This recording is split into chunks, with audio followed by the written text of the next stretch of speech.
What do you mean you rejected him because of his last name? Aaron Dillard blinked, frozen in his chair across from the young HR assistant who had just said it like it was nothing. But let's rewind a bit. Aaron had owned the fast casual restaurant chain for 6 years now. He bought it from a retired couple who built it from scratch, 14 stores across the Midwest, all running under the same flag.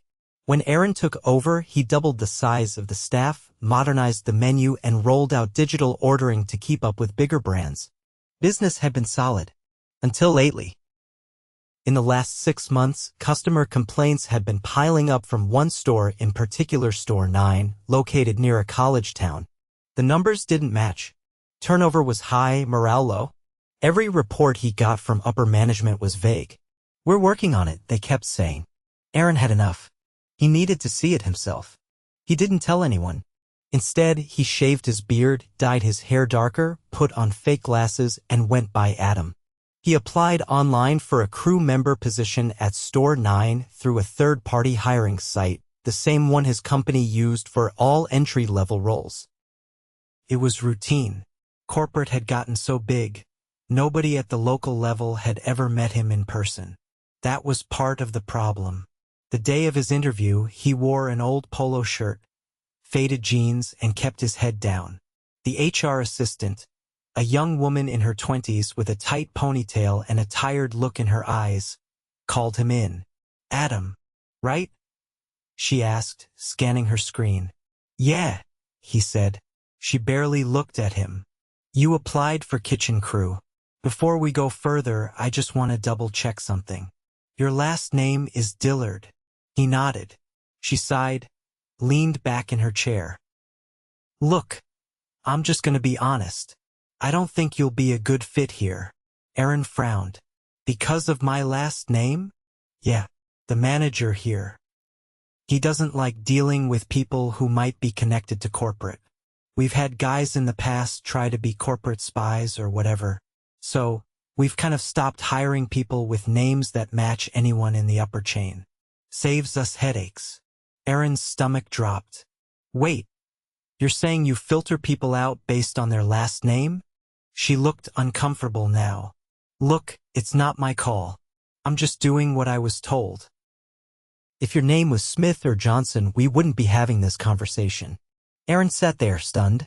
He had come undercover to investigate poor service and high turnover. He didn't expect discrimination based on someone's name, especially his own. He cleared his throat. "Can I still do the trial shift? Just to prove myself?" She hesitated. "I mean, sure, but just know it's not likely you'll get past it." He smiled tightly. "That's fine. I just want a chance." She handed him a schedule for the next day. As he walked out, Aaron felt something cold settle in his chest.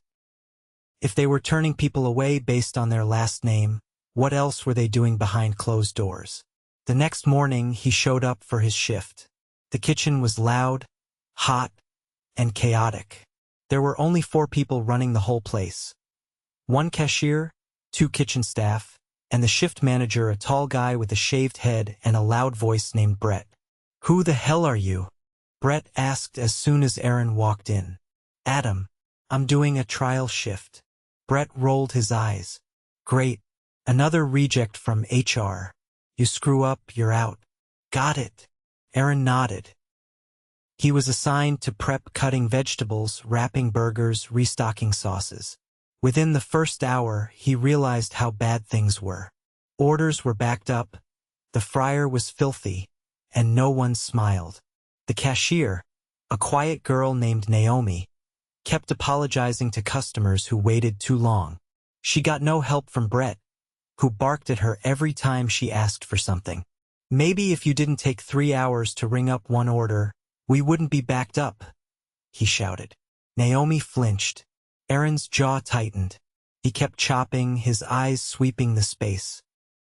Around noon, a customer came in, a woman with a toddler in one arm and a stroller in the other. She looked exhausted. "Hi," she said softly.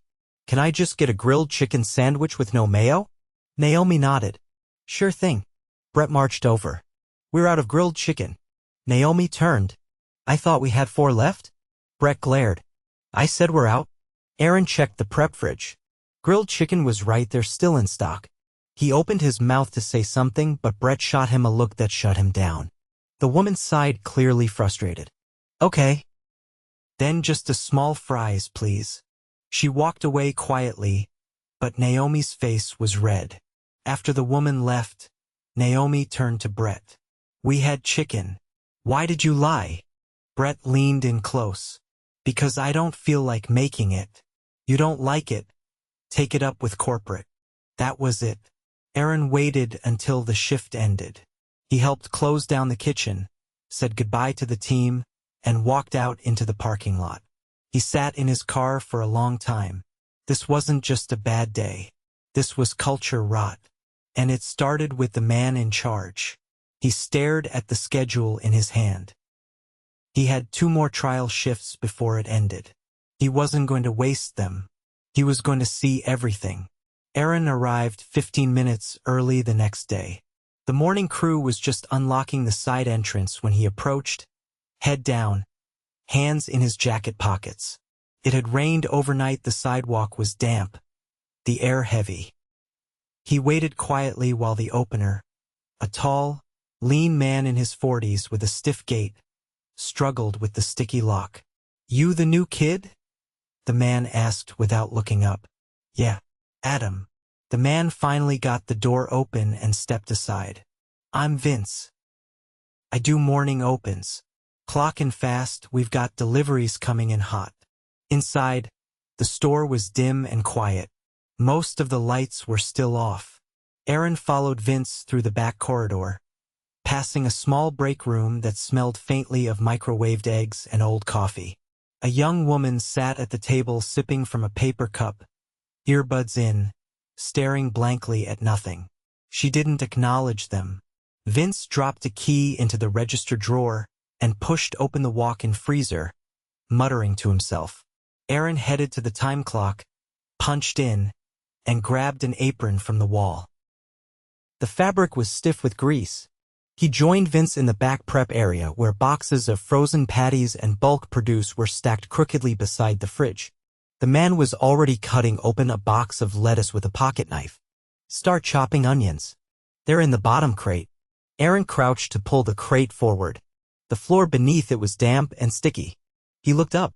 Is that a leak? Vince didn't stop cutting. It's been like that since last month. I told Brett. He said don't touch it unless it floods. Aaron pressed his lips together and said nothing. He took the onions to the prep station and began slicing. By 7:30, the crew was all in. Naomi was back, pale and tired. A young guy named Theo ran the fryer today, and a new face, a wiry teenager named Luis, was manning the prep station next to Aaron. Brett hadn't arrived yet. Luis leaned over, voice low. Hey, you're Adam, right? First week. Second day. The kid nodded, then gestured subtly toward the door. Just a heads up, if Brett's late, don't ask. He goes off about respect and hierarchy. Just act like it's normal. Aaron raised an eyebrow. Luis gave a half shrug and went back to slicing tomatoes. At 8 sharp, Brett walked in with sunglasses still on. He tossed his backpack next to the register, didn't greet anyone, and immediately began criticizing the layout of the breakfast station. Why is the syrup bin on the left? Who changed this? No one answered. He turned to Naomi. Did you do this? She shook her head. It was like that when I came in. Brett stared at her, then walked over to the bin and yanked it out of its holder, slamming it down loudly. I don't care who did it. Fix it. You people can't follow the simplest system. Aaron kept his eyes on the cutting board. Vince let out a sigh behind him. Customers started trickling in around 8:15. Most were regular students, early commuters, a delivery driver or 2. The line moved slowly. Naomi worked quietly, and Aaron noticed how often she glanced over her shoulder before speaking to customers, like she was afraid of being overheard. Around 9, a woman came in with a service dog. She was in her 30s, wearing a green windbreaker and carrying a reusable water bottle. She ordered calmly, the dog sitting perfectly still at her feet. I'd like a turkey wrap, no cheese, and a side of fruit. Aaron started prepping the order. When he brought the wrap to the front counter, Brett stepped in front of him and waved the woman off. You can't bring that thing in here. She looked confused. He's a service animal.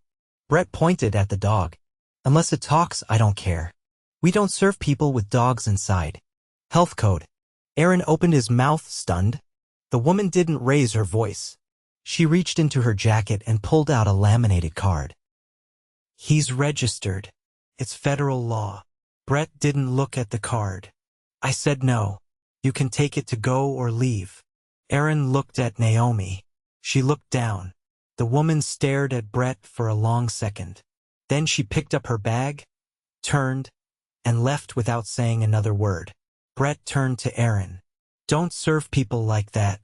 We don't need the drama. Aaron's hands curled around the edge of the counter. He walked back to the kitchen without replying. At the back sink, Vince was scrubbing a pan harder than necessary. I saw that, he muttered. Aaron nodded slowly. Does this happen a lot? Vince kept his eyes on the sink. You're new. Just keep your head down. Aaron didn't respond. By 11, lunch prep started. Orders picked up and the kitchen fell into a rhythm, if you could call it that. Theo dropped a basket of fries too early and got chewed out by Brett for wasting oil. Luis ran out of gloves twice because the stockroom was missing half its supplies. Naomi was told to skip her break because we're too slammed.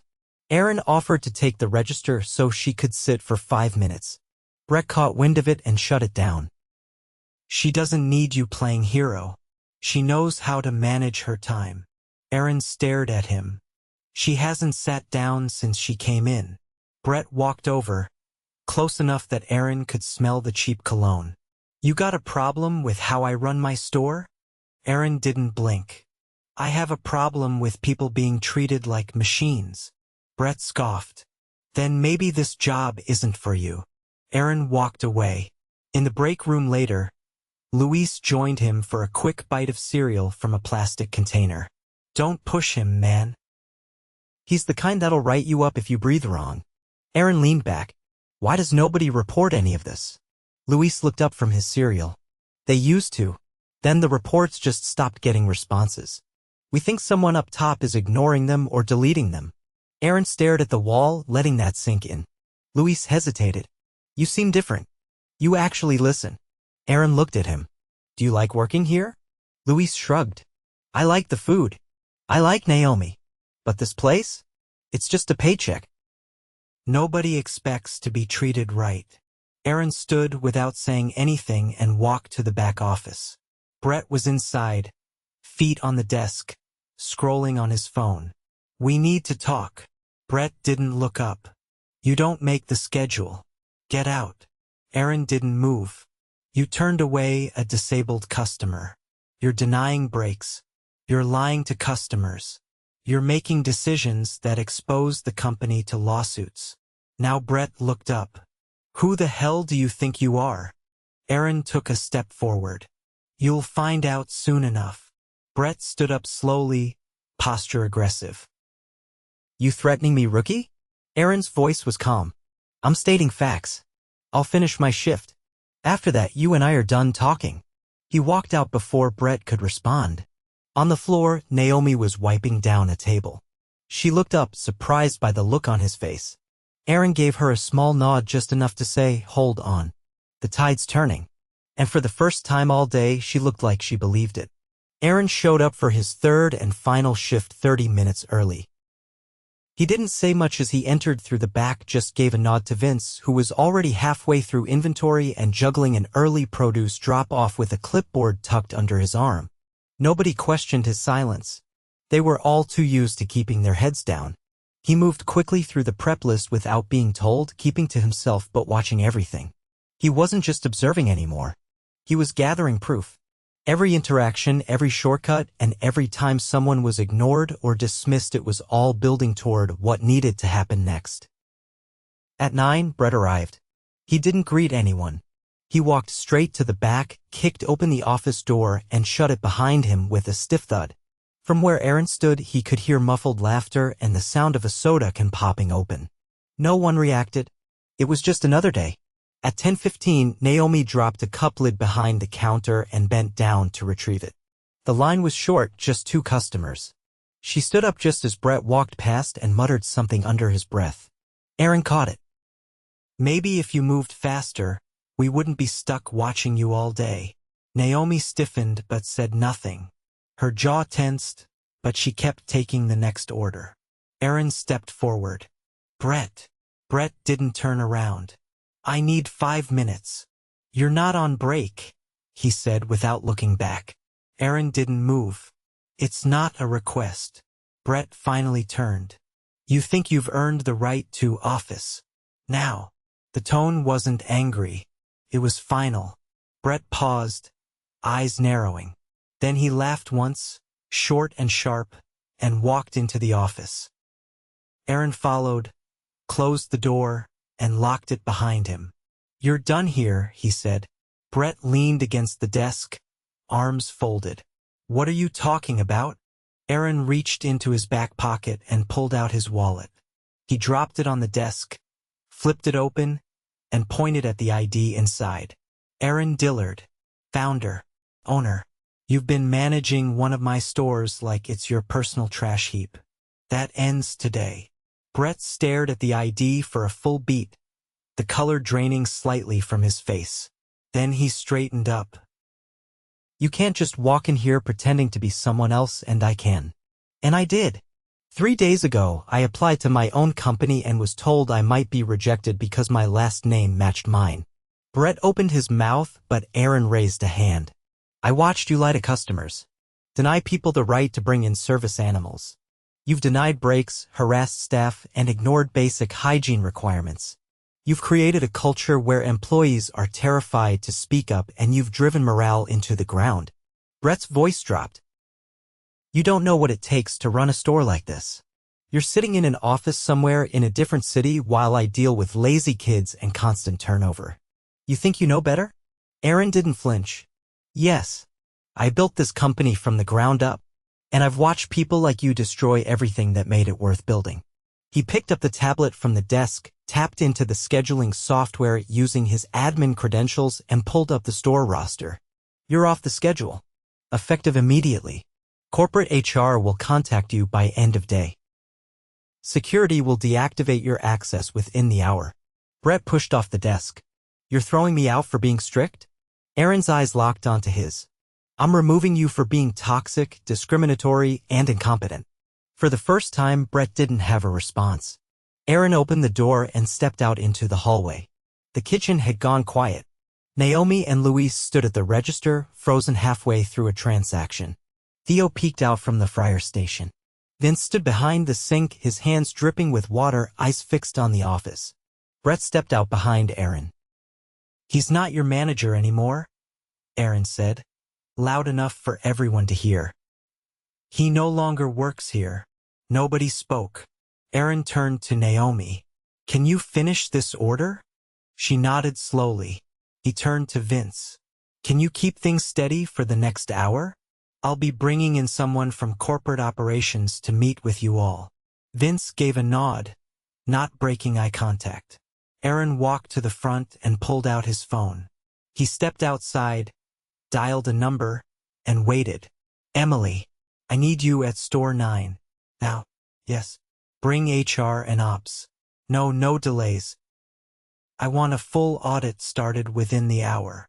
He hung up, took a breath, and walked back inside. Naomi was restocking cups. Theo was wiping down the fry station, moving faster than Aaron had seen him all week. Luis was quietly prepping sandwich toppings, more focused than ever. Aaron moved toward the break room and gestured for Luis to follow. The teenager wiped his hands and entered behind him. Aaron sat down. You told me yesterday nobody expects to be treated right here. Luis looked down. Yeah. I'm changing that. Luis blinked. You're really the owner? I am. Luis sat slowly. I've worked here since I was 16. I've seen 4 managers. Brett was the worst, but the others weren't much better. They all acted like the store was some punishment they were serving out. Aaron leaned forward. What do you want this place to be? Luis looked up, surprised. I mean, people just want to be respected. Not yelled at for asking questions. Not judged for being new.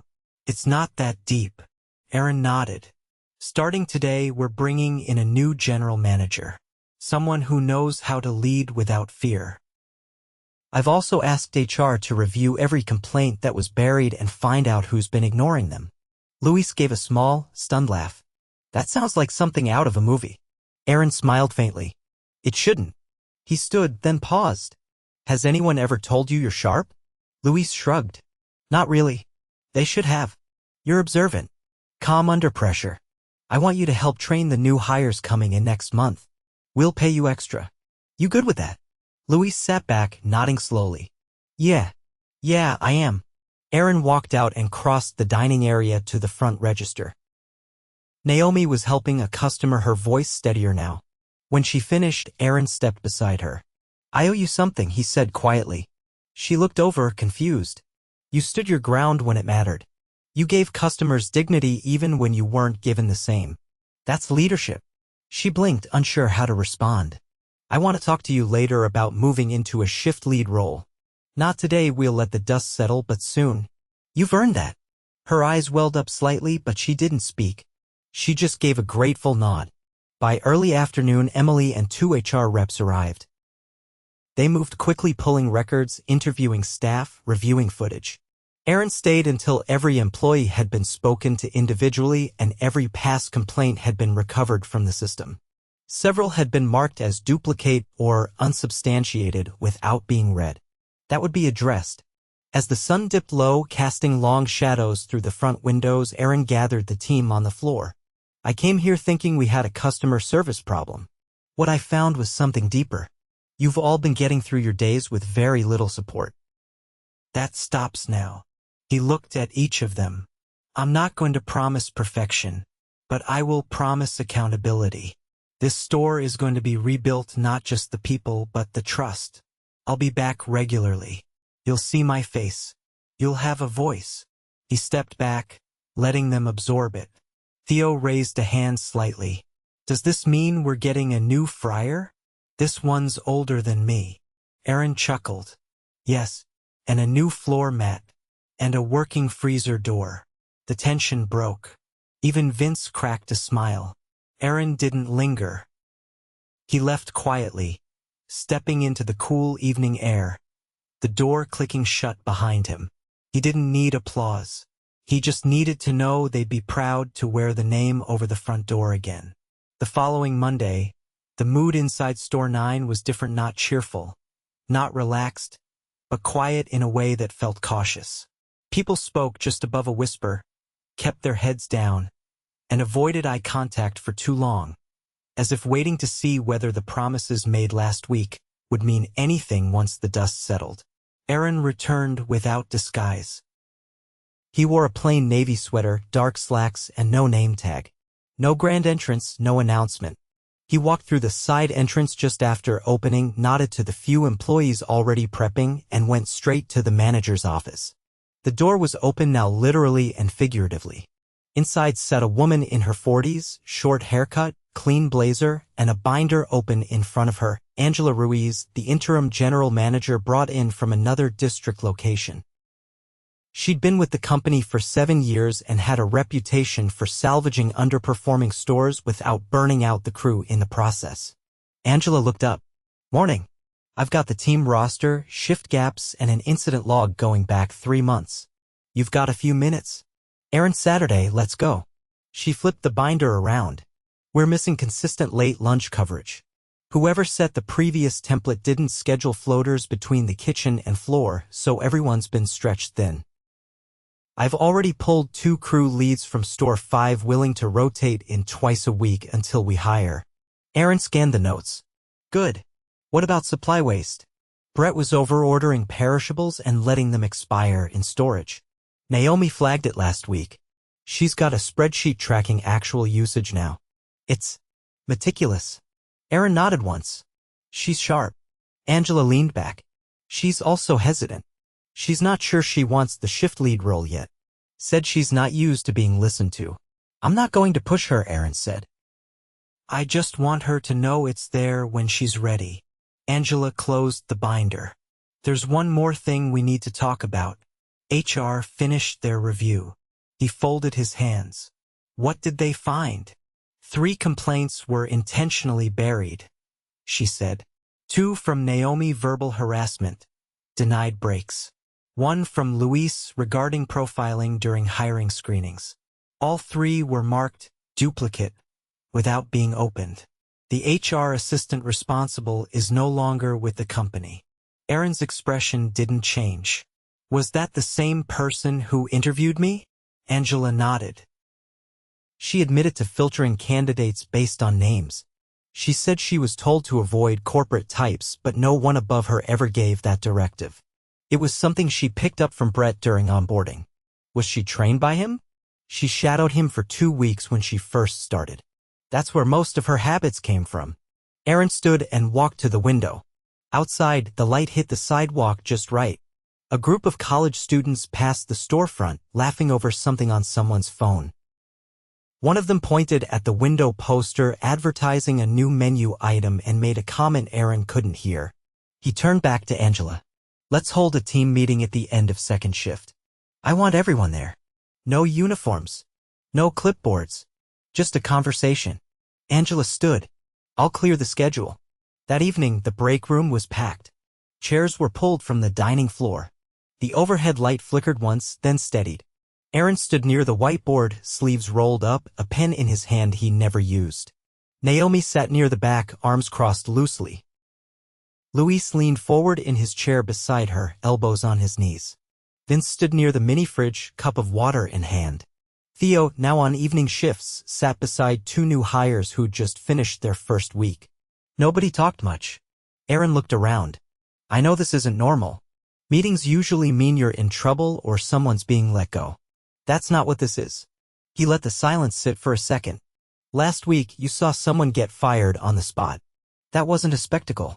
It was accountability. And it should have happened a long time ago. Luis shifted in his chair. I came here undercover because I stopped trusting the reports I was getting. I didn't recognize this place anymore. But that's on me. I let distance get in the way of reality. I won't make that mistake again. He looked at Naomi. She didn't flinch. I won't pretend this place is fixed. It's not. But it's fixable. And it starts with earning back your trust. One of the new hires raised her hand hesitantly. Are we allowed to say what's not working? Or is that just for leads? Aaron stepped forward. If you're on the clock, you're allowed.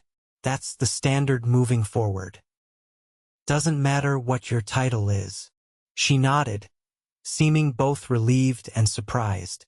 Vince spoke next. You can't change culture in a week, but you can stop punishing people for caring. That'd be a good start. Aaron nodded. It's already started. Angela's here to make sure it stays on track. She's not a temp. She's your new manager. And she reports directly to me. Angela gave a small wave from the edge of the room. Naomi raised her hand, then lowered it halfway before speaking. What happens if it goes back to how it was? Aaron looked directly at her. It won't. Because now the people here know how it should be. And if anyone tries to drag it backward, they won't last long. She looked down, then back up. Okay. Luis spoke without raising his hand. Are we getting more people? We're still short during the Friday rush. Angela answered. We've got 2 transfers starting next week. Until then, I'll be working line with you.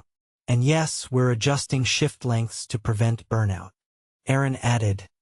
And the hiring process is being rewritten. No more silent filters. Every application gets reviewed. Every candidate gets a fair shot. No one clapped. No one cheered. But the room felt different. Less guarded. Aaron looked around one last time. You've all been holding this place together through some rough conditions. I see that now. And I'm not going to forget it.